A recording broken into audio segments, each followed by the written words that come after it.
Yo, what's up? It's your boy Nimbus nga pala. Muli nagbabalik para sa reaction video. At ayun, may kalalabas lang na kanta mula kay GK Ibarra na pinamagatang Pakinabang. Ito ay under 7 words beats. Ayan, so ayan, hindi na natin papatagalin to. Pakinggan na natin to. Let's go! Damn. Oh my God, 7 words beat.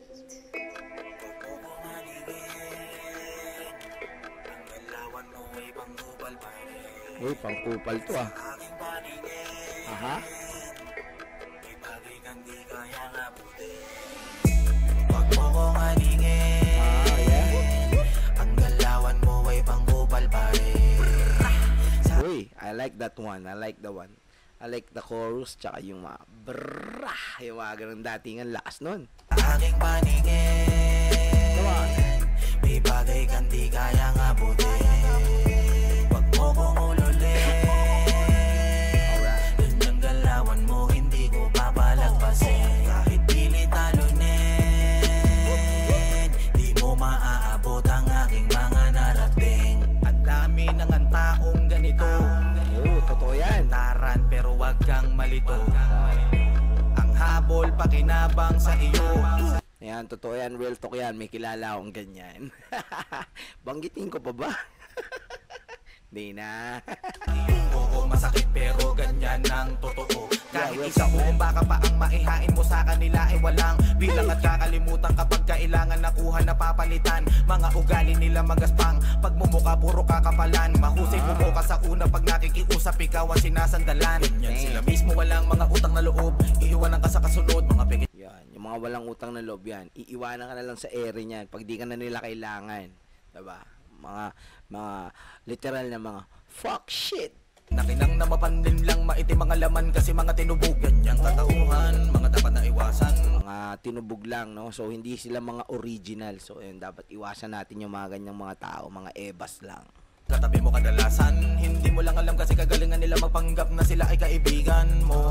Pero kapag wala ng pakinabang di ka kilala, mga mata hindi na matutok sa tao na dati naging abala. Mapadala, tunay na suportang walang kapalit, walang balik. Pero pikit na tayo sa kanila kung walang respeto pabalik. Wag mo kong aningin, aning galawan mo ay pangkupal pa rin. Sa aking paningin, may bagay kang di kayang abutin. Wag mo kong ululit. Ganyang galawan mo hindi ko papalagpasin. Kahit pilit talunin, di mo maaabot ang aking mga narating. Sa kabila ng mga natanggap na papuri, hindi ka pa rin umangat, ganun pa rin ang iyong uri. Kahit na anong papuri pa yung makamtan mo, hindi ka pa rin aangat, parang ganun. Dahil gumagamit ka lang ng mga tao na pinakikinabangan mo tapos tatablahin mo rin bandang huli. Kaya hindi ka rin naangat. Parang ganun yung sinasabi dito ni GK, no? May kailangan pa rin sa iba, sanay nang manggamit palagi. Parang kilala ko to. Parang si ano to si Balahudas. Nakikinig ka pa ba? Ito ang masakit na bahagi. Di mo nasubukan sa pakisamahan, pero kalaunan ikaw ay tumabang. Bigla na tinalikuran na tunay nakakaumay, para bantila napakawalang. Kwento mo na yan. Ganyan ka na talaga gusto makalamang. Pakinabangan, pakiko naman. Ang ganyan ka ko pala madali na balikan. Di ka na makakaahon sa taas ng mga alon, sa ugali na malamon ka. Ganda nung pagkaka-auto-tune nun Maganda noon ang kasuhan, dating ikaw ano saan na napunta. Nang dahil sa iyong kagustuhan, mabago ang iyong kapalaran. Nabago ka ng kababawan, ng baho na ng iyong galawan. Wala lang kahit meron kang matapakan. Ang may matapakan Ang tao tablado lalo kung dati mong napakinabangan. Wag mo kong angasan, wag mo kong yabangan.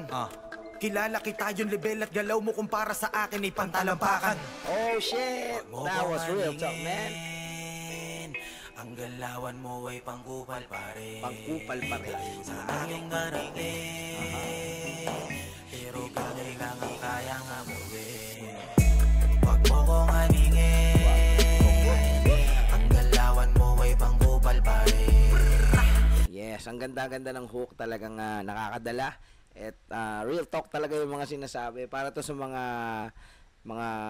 nakikinabang lang na mga kupal ang galawan, no? You know what I mean, yeah? Sa aking paningin,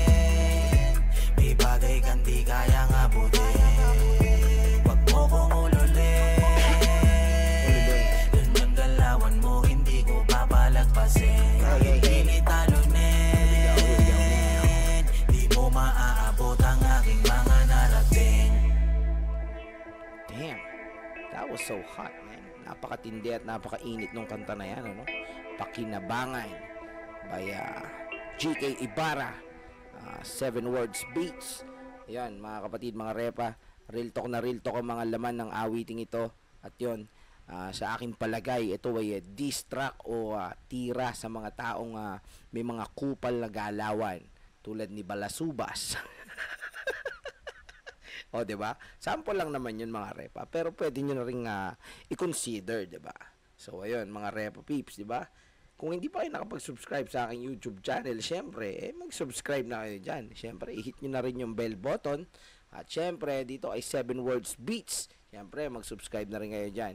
At naglalabas ng mga malulupit na beats yan. At kay GK Ibarra. Yan. So, ayun. Hanggang dito na lang, mga kapatid, at mga sa mahilig makinabang dyan. Ayan, shoutout sa inyo. And hanggang dito na lang. Peace out.